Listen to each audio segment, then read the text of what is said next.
आइए सुनते हैं रेणु की यह प्रसिद्ध कहानी लाल पान की बेगम। क्यों बिरजू की मां नाच देखने नहीं जाएगी क्या? बिरजू की मां शकरकंद उबालकर बैठी मन ही मन कुढ़ रही थी।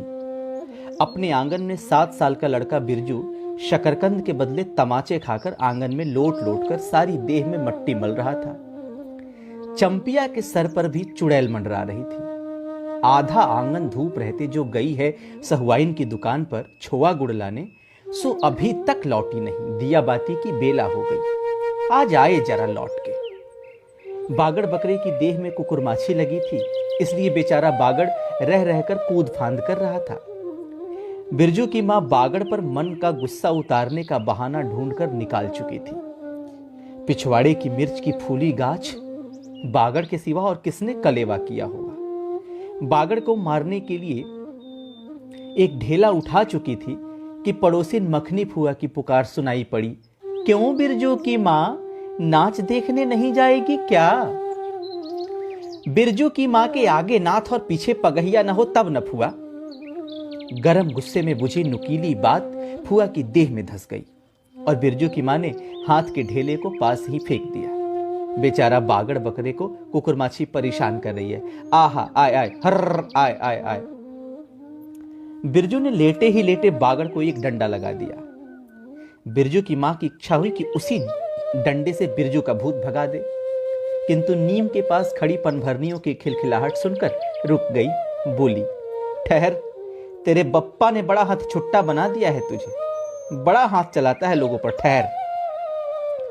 मखनी फुआ नीम के पास झुकी कमर से घड़ा उतारकर पानी भरकर लौटती पनभरनियों से बिरजू की मां की बहकी हुई बात का इंसाफ करा रही थी। जरा देखो तो इस बिरजू की मां को, 4 मन पाट का पैसा क्या हुआ, धरती पर पांव ही नहीं पड़ते। निसाफ करो, खुद अपने मुंह से 8 दिन पहले ही गांव की अली गली में बोलती फिरी है, हाँ इस बार बिरजू के पप्पा ने कहा है बैलगाड़ी पर बैठाकर बलरामपुर का नाच दिखा लाऊंगा। बैल अब अपने घर का है तो 1000 गाड़ियां मंगनी मिल जाएंगी। सो मैंने अभी टोक दिया। नाच देखने वाली सब तो औन पौन कर तैयार हो रही हैं, रसोई पानी कर रही हैं। मेरे मुंह में आग लगे, मैं क्यों टोकने गई। सुनती हो क्या जवाब दिया बिरजू की मां ने? मखनी फुआ ने अपनी जीभ पोपले मुंह के होठों को एक ओर मोड़कर ऐंठती हुई निकाली। अरे हाँ, बिरजू की मैया के आगे नाथ और पीछे पगहिया ना हो तब ना। जंगी की पतोहू बिरजू की मां से नहीं डरती। वह जरा गला खोलकर ही कहती है, फुआ अरे सर्वे शीतल मिट्टी के हाकिम के बासा पर यदि तू भी भेंटी चढ़ाती ना तो तुम्हारे नाम से भी 2-3 बीघा धन हर जमीन का पर्चा कट जाता। फिर तुम्हारे घर भी आज 10 मन सोना बंग पाट होता, जोड़ा बैल खरीदती, फिर आगे नाथ और पीछे सैकड़ों पगहिया झूलती। बिरजू की मां के आंगन में जंगी की पतोहू की गला खोल बोली गुलेल की गोलियों की तरह दंदनाती हुई आई।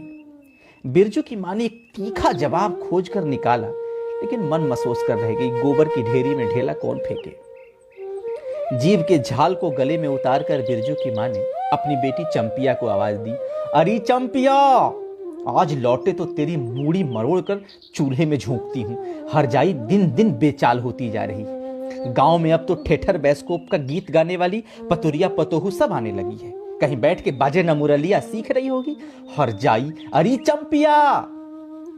जंगी की पतोहू ने बिरजू की मां की बोली का स्वाद लेकर कमर पर घड़े को संभाला और मटक कर बोली, चल दीदिया चल, इस मोहल्ले में लाल पान की बेगम बसती है, नहीं जानती? दोपहर दिन और चौपहर रात बिजली की बत्ती भक भक कर जलती है। भक भक बिजली बत्ती की बात सुनकर न जाने क्यों सभी खिलखिलाकर हंस पड़ी। फुआ की टूटी हुई दंत पंक्तियों के बीच से एक मीठी गाली निकली, शैतान की नानी। बिरजू की मां की आंखों पर मानो किसी ने तेज टॉर्च की रोशनी डालकर चौंधिया दिया। भक भक बिजली बत्ती। 3 साल पहले सर्वे कैंप के बाद गांव की जलनडाही औरतों ने एक कहानी गढ़ के फैलाई थी। चंपिया की मां के आंगन में रात भर बिजली बत्ती भुकभुकाती थी। चंपिया के मां के आंगन में नाल वाले जूते की छाप घोड़े की टाप की तरह जलो जलो और जलो। चंपिया के मां के आंगन में चांदी जैसी पाट सूखते देखकर जलने वाली सब औरतें खलिहान पर सोनाली धान के बोझों को देखकर बैगन का भुरता हो जाएंगी। मिट्टी के बर्तन से टपकते हुए छोआ गुड़ को उंगलियों से चाटती हुई चंपिया आई और माँ से तमाचे खाकर चीख पड़ी, मुझे क्यों मारती हैं? सहुआइन जल्दी से सौदा नहीं देती। सहुआइन जल्दी सौदा नहीं देती कि नानी एक ही सहुआइन की दुकान पर मोती झड़ते हैं जो जड़ गाड़ कर बैठी हुई थी? बोल, गले पर लात देकर कल्ला तोड़ दूंगी हर जाई, फिर कभी बाजे न मुरलिया गाते सुना तो। चाल सीखने जाती है टीसन की छोकरियों से। बिरजू की माँ ने चुप होकर अपनी आवाज अंदाजी कि उसकी बात जंगी के झोपड़े तक साफ साफ पहुंच गई होगी। बिरजू बीती हुई बातों को भूलकर उठ खड़ा हुआ था और धूल झाड़ते हुए बर्तन से टपकते गुड़ को ललचाई निगाह से देखने लगा था। दीदी के साथ वह भी दुकान जाता तो दीदी उसे भी गुड़ चटाती। वह शकरकंद के लोभ में रहा और मांगने पर मां ने शकरकंद के बदले ... हे मैया, एक अंगुल गुड़ दे दे। बिरजू ने तरहत्ती फैलाई, दे ना मैया, एक रत्ती भर।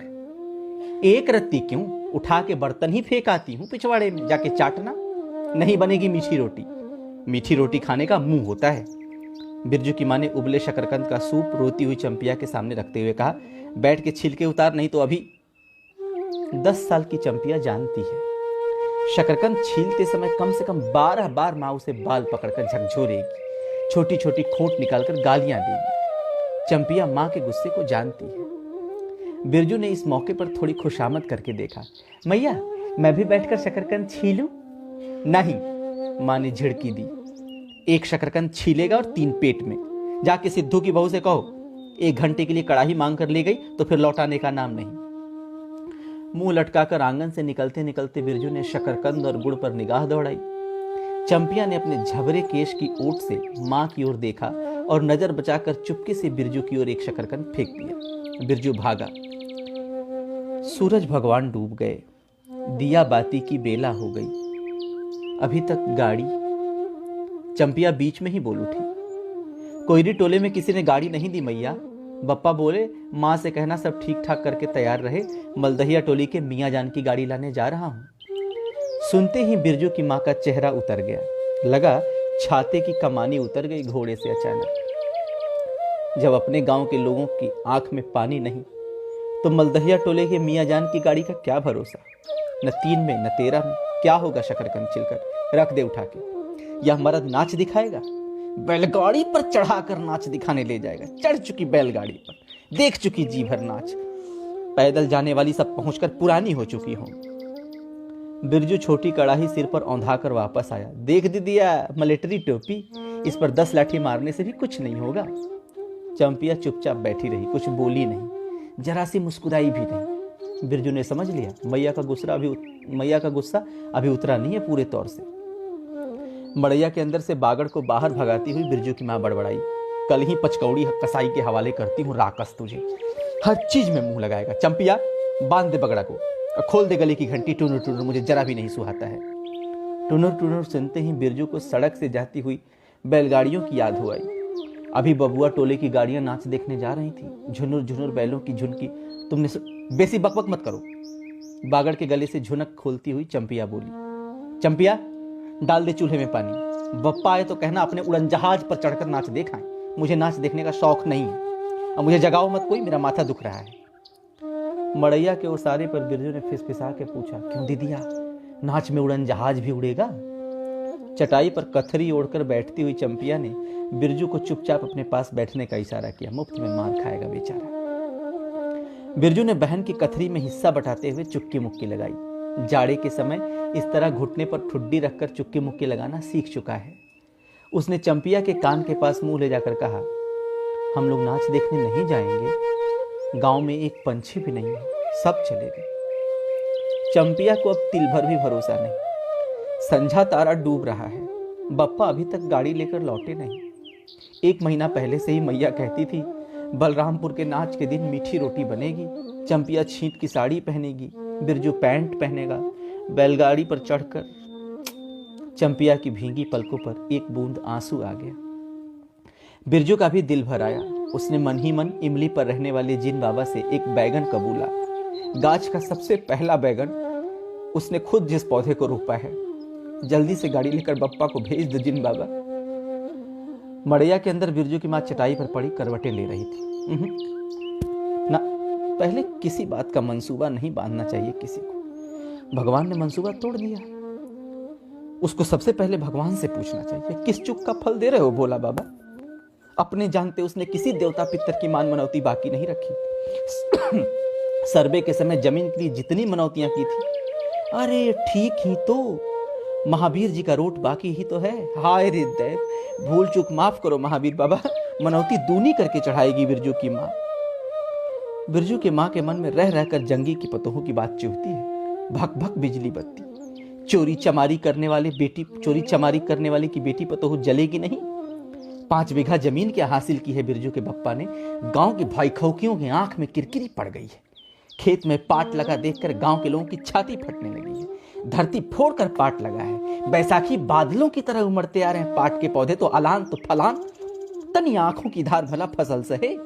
जहां 15 मन पाट होना चाहिए, सिर्फ 10 मन पाट कांटा पर तौलकर ओजन हुआ रब्बी भगत के यहां। इसमें जलने की क्या बात है भला। बिरजू के बप्पा ने तो पहले ही कुरमा टोला के एक आदमी को समझा के कहा था, जिंदगी भर मजूरी करते रह जाओगे, सर्वे का समय आ रहा है, लाठी कड़ी करो तो 2-4 बीघे जमीन हासिल कर सकते हो। सो गांव की किसी पुतखौकी का भतार सर्वे के समय बाबू साहब के खिलाफ खांसा तक नहीं। बिरजू के बप्पा को कम सहना पड़ा। बाबू साहब गुस्से में सर्कस नाच के बाघ की तरह उमड़ते रह गए। उनका बड़ा बेटा घर में आग लगाने की धमकी देकर गया। आखिर बाबू साहब ने अपने सबसे छोटे लड़के को भेजा। बिरजू की माँ को मौसी कहकर पुकारा, यह जमीन बाबूजी ने मेरे नाम से खरीदी थी, मेरी पढ़ाई लिखाई उसी जमीन की उपज से चलती है, और भी कितनी बातें। खूब मोह ना जानता है उतना जरा सा लड़का जमींदार का बेटा है कि। चंपिया, बिरजू सो गया क्या? यहां आजा बिरजू अंदर, तू भी आजा चंपिया, भला आदमी आवे तो आज एक बार। बिरजू के साथ चंपिया अंदर चली गई। ढिबरी बुझा दे, बप्पा बुलाए तो जवाब मत देना, खपच्ची गिरा दे। भला आदमी रे भला आदमी, मुंह देखो जरा इस मर्द का। बिरजू की माँ दिन रात मंझा न देती तो ले चुके थे जमीन, रोज आकर माथा पकड़ के बैठ जाए, मुझे जमीन नहीं लेनी बिरजू की माँ, मजबूरी ही अच्छी। जवाब देती थी बिरजू की माँ खूब सोच समझ के, छोड़ दो, जब तुम्हारा कलेजा ही थिर नहीं होता तो क्या होगा, जोरू जमीन जोर के नहीं तो किसी और के। बिरजू के बाप पर बहुत तेजी से गुस्सा चढ़ता है तो चढ़ता ही जाता है। बिरजू की माँ का भाग ही खराब है जो ऐसा गोबर गणेश घरवाला उसे मिला। कौन सा शौक मौज दिया है उसके मर्द ने, कोल्हू के बैल की तरह खटाकर सारी उम्र काट दी इसके यहाँ। कभी 1 पैसे की जलेबी भी ला कर दी है उसके खसम ने। पाट का दाम भगत के यहाँ से लेकर बाहर बैलहट्टा चले गए। बिरजू की माँ को एक बार नमरी नोट देखने भी नहीं दिया आंख से, बैल खरीद आए। उसी दिन से गांव में ढिढोरा पीटने लगे, बिरजू की माँ इस बार बैलगाड़ी पर चढ़कर नाच देखने जाएगी, दूसरे की गाड़ी के भरोसे नाच दिखाएगा। अंत में उसे अपने आप पर क्रोध आया। वह खुद भी तो कुछ कम नहीं, उसकी जीभ में आग लगे। बैलगाड़ी पर चढ़कर नाच देखने की लालसा किस समय में उसके मुंह से निकली थी भगवान जाने। आज सुबह से दोपहर तक किसी न किसी बहाने उसने 18 बार बैलगाड़ी पर नाच देखने जाने की चर्चा छेड़ी है। लोग खूब देखो नाच, बाहरे नाच, कथरी के नीचे 2 साले का सपना। कल भोरे पानी भरने के लिए जब सब आएंगी, पतली जीव वाली पतुरिया सब हंसती आएंगी, हंसती जाएंगी, सभी जलते हैं उससे। हाँ, भगवान दाढ़ी जार भी। 2 बच्चे की माँ होकर वह जस की तस है, उसका घरवाला उसकी बात में रहता है, वह बालों में गरी का तेल डालती है, उसकी अपनी जमीन है किसी के पास 1 धुर भी जमीन इस गांव में? जलेंगे नहीं, 3 बीघे में धान लगा हुआ है, गहानी, लोगों के बीख दीठ से बचे तब तो। बाहर बैलों की घंटी है, क्यों री चंपिया और बिरजू ने प्राय एक साथ कहा, चुप। बिरजू की माँ ने फिसफिसाकर कहा, शायद गाड़ी भी है, गड़गड़ाती है ना। दोनों ने फिर हुंकार भरी, चुप, गाड़ी नहीं है। तो चुपके से टट्टी में छेद करके देख क्या चंपी, भाग गया चुपके। चंपिया बिल्ली की तरह हौले पौले पांव से टट्टी से छेद करके झांक करके देख के आई। हाँ मैया, गाड़ी है। बिरजू हड़बड़ाकर उठ बैठा। उसकी माँ ने उसका हाथ पकड़कर सुला दिया, बोलो मत। चंपिया भी गुदड़ी के नीचे घुस गई। बाहर बैलगाड़ी खोलने की आवाज आई। बिरजू के बप्पा ने बैलों को जोर से डटा। हाँ, आ गए घर आने के लिए छाती फटी जाती थी। बिरजू की माँ ताड़ गई। जरूर मलदहिया टोली में गांजे की चिलम चढ़ रही थी, आवाज तो बड़ी खनखनाती हुई निकल रही है। चंपिया है, बाहर से पुकार कर उसके बाप ने कहा। बैलों को घास दे दे चंपिया। अंदर से कोई जवाब नहीं आया। चंपिया के बाप ने आंगन में आकर देखा तो न रोशनी, न चिराग, न चूल्हे में आग। क्या बात है, नाच देखने उतावली होकर पैदल ही चली गई क्या? बिरजू के गले में खसखसाहट हुई और उसने रोकने की पूरी कोशिश की, लेकिन खांसी जब शुरू हुई तो पूरे 5 मिनट तक खांसता रहा। बिरजू बेटा, बेटा बिरज मोहन, बिरजू के बाप ने पुचकार कर बुलाया। मैया गुस्से के मारे सो गई है क्या? अरे अभी तो लोग जा ही रहे हैं। बिरजू के माँ के मन में आए, कस कर जवाब दे, नहीं देखना नाच, लौटा दो गाड़ी। चंपिया है, अबे उठती क्यों नहीं? ले धान की 25 रख दे। धान की बालियों का छोटा ढब्बा झोपड़े के ओसारे पर रखकर उसने कहा, दिया बालो। बिरजू की माँ उठकर ओसारे पर आई। 1:30 पहर रात को गाड़ी लाने की क्या जरूरत थी? नाच तो खत्म हो रहा होगा। ढिबरी की रोशनी में धान की बालियों का रंग देखते ही बिरजू की माँ के मन का सब मैल दूर हो गया। धानी रंग उसकी आंखों से उतरकर रोम रोम में घुस गया। नाच अभी शुरू भी नहीं हुआ होगा। अभी बलरामपुर के बाबू की सपनी गाड़ी मोहनपुर होटल बंगला से हाकिम साहब को लाने गई है। इस साल आखिरी नाच है। 25 टट में खोस दे। अपने खेत का है, अपने खेत का। हुलसती हुई बिरजू की माँ ने पूछा, पक गए धान?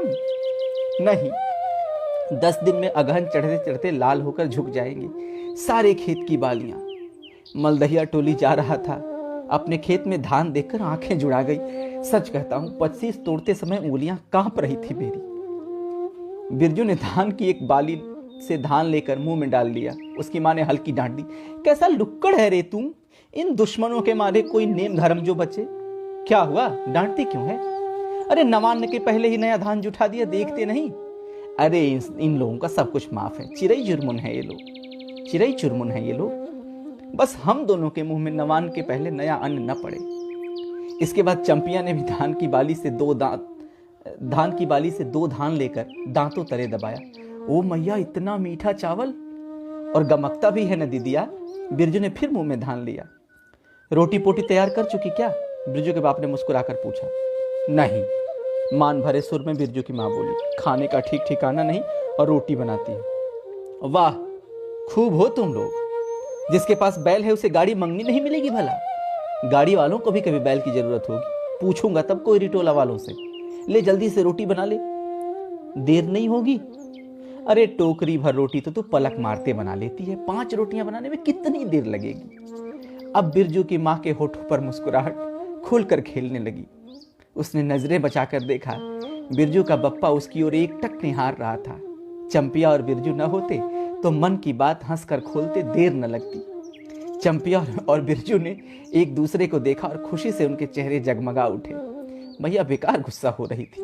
चंपिया, जरा घैलसार में खड़ी होकर भवानी फुआ, मखनी फुआ को आवाज तो दे। ए फुआ, सुनती हो फुआ, मैया बुला रही है।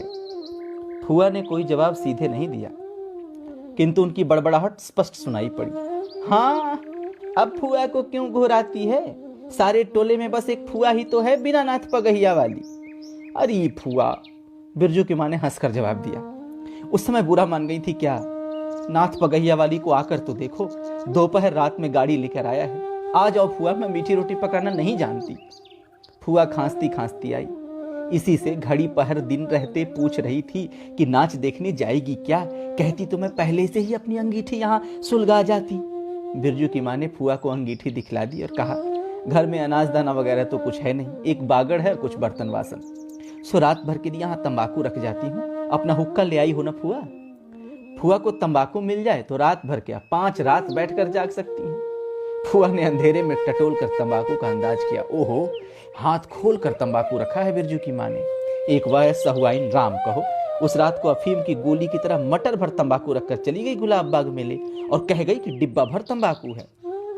बिरजू की माँ चूल्हा सुलगाने लगी। चंपिया ने शकरकंद मसलकर गोले बनाए और बिरजू सिर पर कड़ाही औंधाकर बाप को दिखाने लगा। मिलिट्री टोपी, सिर पर 10 लाठी मारने से भी कुछ नहीं होगा। सभी ठठाकर हंस पड़े। बिरजू की माँ हंसकर बोली, ताखे पर 3-4 मोटे शकरकंद हैं, दे दे बिरजू को चंपिया, बेचारा शाम से ही। बेचारा मत कहो मैया, खूब लाचारा है। अब चंपिया चहकने लगी। तुम क्या जानो कथरी के नीचे मुंह क्यों चल रहा था बाबू साहब का। ही। बिरजू के टूटे दांतों से दांतों की फांक से बोली निकली, ब्लैक मार्टिन में 5 शकरकंद खा लिए। सभी ठठाकर हंस पड़े। बिरजू की माँ ने फुआ का मन रखने के लिए पूछा, 1 कनवा गुड़ है, आधा डाल दूं फुआ? फुआ ने गदगद होकर कहा, अरे शकरकंद तो खुद मीठा होता है, उतना क्यों डालेगी? जब तक दोनों बैल दाना घास खाकर एक दूसरे की देह को जीभ से चाटें, बिरजू की माँ तैयार हो गई। चंपिया ने छींट की साड़ी पहनी। बिरजू बटन के अभाव में पैंट पर पटसन की डोरी बांधने लगा। बिरजू की माँ ने आंगन से निकलकर गांव की ओर कान लगाकर सुनने की चेष्टा की। इतनी देर तक भला पैदल जाने वाले रुके होंगे? पूर्णिमा का चांद सिर पर आ गया है। बिरजू की माँ ने असली रूपा का मंग टीका पहना है आज पहली बार। बिरजू के बप्पा को हो क्या गया है? गाड़ी जोतता क्यों नहीं? मुंह की ओर एकटक देख रहा है, मानो नाच की लाल पान की बेगम। गाड़ी पर बैठते ही बिरजू की माँ की देह में एक अजीब गुदगुदी लगने लगी। उसने बांस की बल्ली को पकड़कर कहा, गाड़ी पर अभी बहुत जगह है, जरा दाहिनी सड़क से गाड़ी हाँकना। बैल जब दौड़ने लगे और पहिया चू चू करके घरघराने लगे तो बिरजू से नहीं रहा गया। उड़न जहाज की तरह उड़ाओ बप्पा। गाड़ी जंगी के पिछवाड़े पहुंची। बिरजू की माँ ने कहा, जरा जंगी से पूछो ना, उसकी पतोहू नाच देखने चली गई क्या? गाड़ी रुकते ही जंगी के झोपड़े से आती हुई रोने की आवाज स्पष्ट हो गई। बिरजू के पप्पा ने पूछा, जंगी भाई, अरे काहे कन्ना रोहट हो रहा है आंगन में? जंगी घूर ताप रहा था। बोला, क्या पूछते हो? जंगी बलरामपुर से लौटा नहीं, पतोहिया नाच देखने कैसे जाए? आसरा देखते देखते उधर गांव की सभी औरतें चली गई। अरे अरे, ट्यूशन वाली तो रोती है। बिरजू की माँ ने पुकार कर कहा, आजा झट से कपड़ा पहनकर, सारी गाड़ी पड़ी है बेचारी, आजा जल्दी आजा। बगल की झाड़ी से राधे की बेटी सुनरी ने कहा, काकी गाड़ी में जगह है, मैं भी जाऊंगी। बांस की झाड़ी के उस पार लरेना खबास का घर है, उसकी बहू भी नहीं गई। गिलट की झुनकी कड़ा पहनकर झमकती आ रही है। आजा आजा, जो बाकी रह गई सब जल्दी आ जाए। जंगी की पतोहू, लरेना की बीवी, राधे की बेटी सुनरी तीनों गाड़ी के पास आई। बैल ने पिछला पैर फेंका। बिरजू के बाप ने एक भद्दी गाली दी, साला लताड़ मारकर लंगड़ी बनाएगा पतोहू को। सभी ठठाकर हंस पड़े। बिरजू के बाप ने घूंघट में झुकी दोनों पतोहुओं को देखा। उसे अपने खेत की झुकी हुई बालियां याद आ गई। जंगी की पतोहू का गौना 3 मास पहले ही हुआ था। गौने की रंगीन साड़ी से कड़वे तेल और लठवा सिंदूर की गंध आ रही थी। बिरजू की माँ को अपने गौने की याद आई। उसने कपड़े की गठरी से 3 मीठी रोटी निकाल कर कहा, खा ले एक एक करके, सिमराहा के सरकारी कूप में पानी पी लेना। गाड़ी गांव से बाहर होकर धान के खेतों की बगल से जाने लगी। चांदनी कार्तिक की, खेतों के धान से झरते फूलों की गंध आती है। बांस की झाड़ी में कहीं दुद्धि की लता फूली है। जंगी की पतोहू ने एक बीड़ी सुलगाकर बिरजू की माँ की ओर बढ़ाई।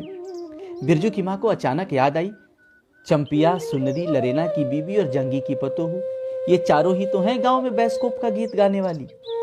खूब गीत गाना जानती हैं। गाड़ी की लीक धन खेतों के बीच से होकर गई है। चारों ओर गौने की साड़ी की खसखसाहट जैसी आवाज होती है। बिरजू की माँ के मंगटीके पर चांदनी छिटकती है। अच्छा, अब एक बैस्कोप का गीत तो गा चंपिया। अरे डरती काहे है, जहां भूल जाएगी बगल में मास्टरनी तो बैठी ही है। दोनों पतोहुओं ने तो नहीं, किंतु चंपिया और सुनरी ने खखार कर गला साफ किया। बिरजू के बाप ने बैलों को ललकारा, चल भैया और जरा जोर से गा रे चंपिया, नहीं तो बैलों को धीरे चलने को कहूंगा। जंगी की पतोहू ने चंपिया के कान के पास घूंघट ले जाकर कुछ कहा और धीमे से चंपिया ने शुरू किया, चंदा की चांदनी। बिरजू को गोद में लेकर बैठी उसकी माँ की इच्छा हुई कि वह भी साथ साथ गीत गाए। बिरजू की माँ ने जंगी की पतोहू की ओर देखा। धीरे धीरे गुनगुना रही है वह भी। कितनी प्यारी पतोहू है। गौने की साड़ी से खास किस्म की गंध निकलती है। ठीक ही तो कहा है उसने, बिरजू की माँ बेगम है, लाल पान की बेगम। यह तो कोई बुरी बात नहीं। हाँ, वह सचमुच लाल पान की बेगम है। बिरजू की माँ ने अपनी नाक पर दोनों आंखों को केंद्रित करने की चेष्टा की और अपने रूप की झांकी ली। लाल साड़ी की झिलमिल किनारी, मंगटीके पर चांद। बिरजू की माँ के मन में अब कोई लालसा नहीं, उसे नींद आ रही है। बहुत बहुत धन्यवाद।